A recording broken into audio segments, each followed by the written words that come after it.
Cool Boarders 2001 set out to provide a realistic snowboarding experience. Did keeping it real go wrong? Let's take a look.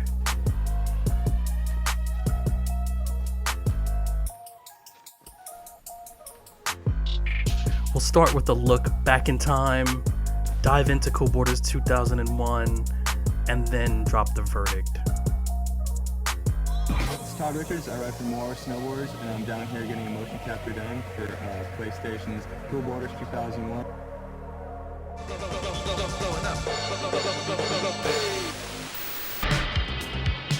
Join us on a quest to find the best snowboarding video game of all time. This is Shred Retro.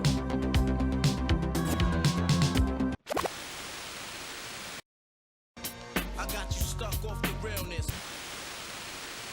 Hi, my name's Sean White. I live in San Diego, California. 14 years old. I've been snowboarding for about 8 years now. It was wild when looking into what was going on in 2001 to see 14-year-old Sean White competing globally with 8 years of snowboarding already behind him. For the pipe and the overall.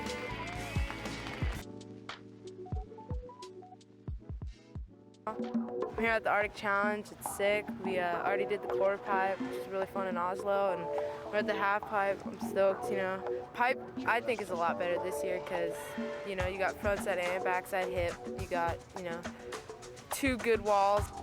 The quarter pipe in Oslo kind of made my trip. It was fun. You can see through pipe events how in many ways Cool Boarders 2001 mirrored snowboarding of the era. Here you see Terrier just crushing this method with that form. Back then things traveled a bit slower before the internet really boomed, so devs of Cool Boarders 2001 would have been looking at videos that had been already out for inspiration when making the game. It's a really interesting time when, soundtracks played a huge role in these snowboarding films, and hip-hop started to become infused in those, like you see with DMX here and Lil Bastards. So awesome.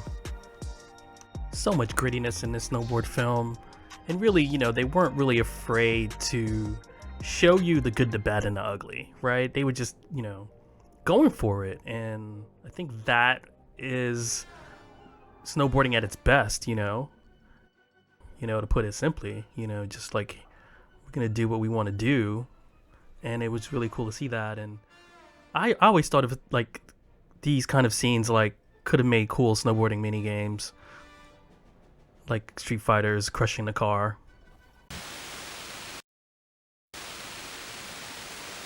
And just moving on to one of the best snowboarding films in my opinion. Just so much style, just so much creativity. I mean, listen to the soundtrack. Everything is just on point. It's just style, man. So much charisma.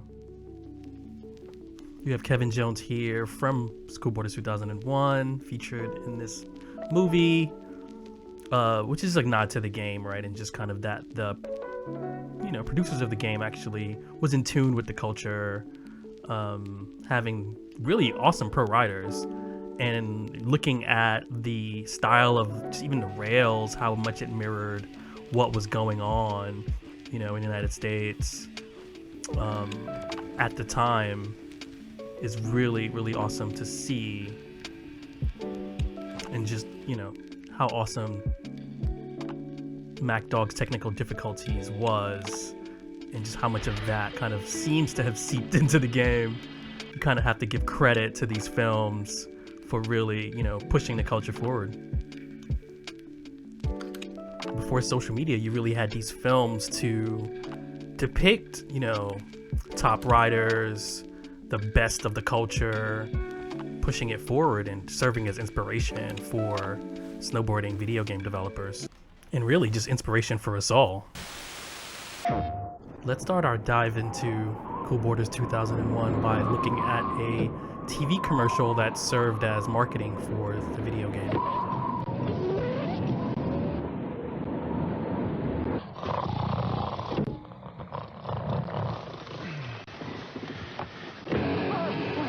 It's only fresh powder if you're the first one on the mountain. Cool Borders 2001. Rated E for everyone.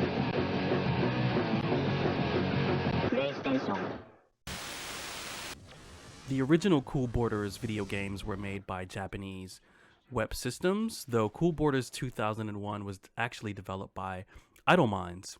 You might remember them from the ragdoll physics-based game Pain for PlayStation 3.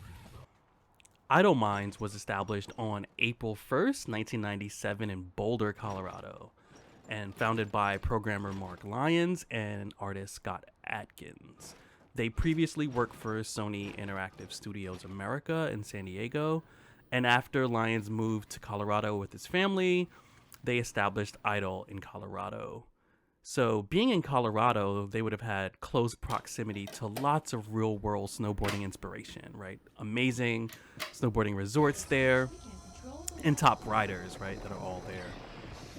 And really the game, so Cool Borders 2001 does feature great riders of that time period in that day. Lots of overlap with our favorite snowboarding videos of that time. And it also features really great riders. Its release straddles the end of the PS1 launch and the launch of the PS2. Although there is overlap, the games are quite different in terms of levels, menu interfaces, and even soundtracks. The intros are different, as are the overall styles of the game's presentations. The PS1 version is more cohesive and fleshed out in terms of its style and presentation. And it even has a cool character creator that, although limited, is pretty good for the time and a fun addition. In the PS1 version, you use your character and take on the pros. The levels are more varied and fun, with more creative level constructs and layouts and terrain. And although overall less realistic, it's certainly more visually interesting and fun to explore as a player. For example, there are nighttime stages that are absent from the PS2 version, and tons of more video gamey hidden routes and terrain. The controls on the PS1 are fine. Most definitely not ultra precise or anything, but they do get the job done, and the game has a decent board feel as you play. It's not top tier, like for example 180 snowboarding for the N64, but it's not trash at all either. The core snowboarding moves and tricks are all there, along with the easy ability to butter and switch sides, so riding switch works pretty well and feels satisfying to pull off. But in all, the controls could for sure be a touch more responsive. I think in the end, there is no one aspect that the PS1 game executes on in a legendary way, right? So nothing ultra amazing, though it gets a lot right. And it really does nail the basics, as you can see. So we just took a look at these classic films in 1999, leading up to the fall 2000 launch of Cool Borders for PS1. And then you have Arctic Challenge that same year, that winter, leading up to the spring of 2001 when we had the launch of the PS2 and Cool Borders 2001 for the PlayStation 2 as well. So let's take a look at the PS2 version. And right off the bat, it's, love it or hate it with the soundtrack. It's really alternative rock. Not as much energy in the intro as the PS1 version. And then diving into the menus. The menu system is not as intuitive as the PS1 version, so you have these odd icons. It's kind of difficult to traverse and understand where you are. Feels a bit rushed, though I can't confirm that. You select from pro riders, so there's no more character creator in this version. You basically select either a generic rider or a pro rider, and you just take part in a series of different event types. And so, here I have Trent, who I believe is just one of the more generic characters, or preset characters to be more fair. that you can select. And, you know, it looks a lot better, so you can really see how much improved the PS2 is in pushing graphics. And, you know, credit to the Idle Minds team in regards to the visuals and just the animation, right? Like, it's all very much improved. Definitely a generational leap here in regards to the fluidity that you see. And in regards to the gameplay here, I'm unlocking abilities and special moves as I progress through the game, right? So as you win these events, complete these challenges, you unlock things, those attributes. And this is one of the park events.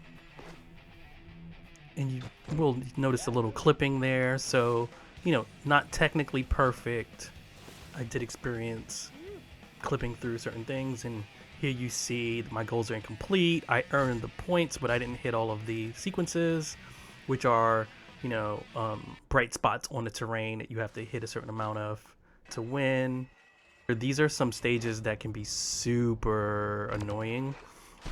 Look at the button combination you have to press to execute this move. That's a requirement to progress. It is super tedious. Look at this. And not very intuitive in regards to the move. Here, these are actually fun challenges, these big air, where you have to kind of rack up points by doing certain moves, enough moves on your descent. And there's quite a variety in the types of events. And it seemed as though as the game progressed, it got more off the rails. So it started out really realistic with pro riders telling you how to ride and the, you know, pretty straightforward races, and then it starts to get into wacky territory with these ramps and obstacles that are nothing real at all. And this is where you see the game breaks down, where they infuse these wacky events and the game kind of has this inconsistent tone. And then looking into the timeline, you notice that SSX Tricky came out a few months later, which really went balls to the wall. And it all becomes obvious in December when you look at the US Grand Prix of that year, where when you look at the advertisements during the broadcast, you have SSX Tricky really taking the spotlight. So GameCube really pushing.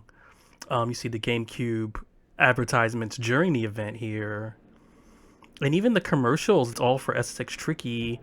As you can see here, EA Sports going really hard with their marketing, and SSX Tricky being advertised, and so I'm sure that took a lot of wind out of the sails of Cool Borders 2001. And it's such a very different approach to the game, right? Where Cool Borders 2001 and their marketing was all about realism and keeping it real, and SSX Tricky just goes balls to the wall. So when you look at the technology used to create the game, I mean, they were on the right track. You know, even in this behind the scenes, they talk about, you know, sports games leveraging the same tech, and you have Tony Hawk really blowing up around this time, which is a monster game. So they, you know, really did a great job with the technical aspect, though the creative approach to the actual game, right, the gameplay and what you do in the game, I think really they got spanked by SSX Tricky, just really going the route of making a video game, right? They made it so video gamey that really it was a lot more interesting and memorable and was easier to market, I think.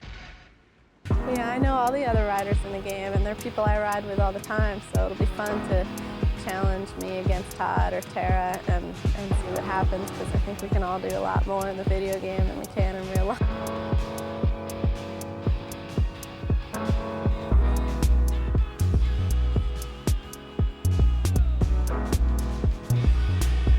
When working on Cool Borders 2001, Sony Computer Entertainment decided to scan the faces of professional riders directly into the game.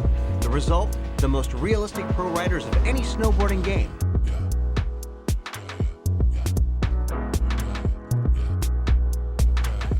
I'm in Whistler, British Columbia, and I'm hanging here at the Arctic Challenge.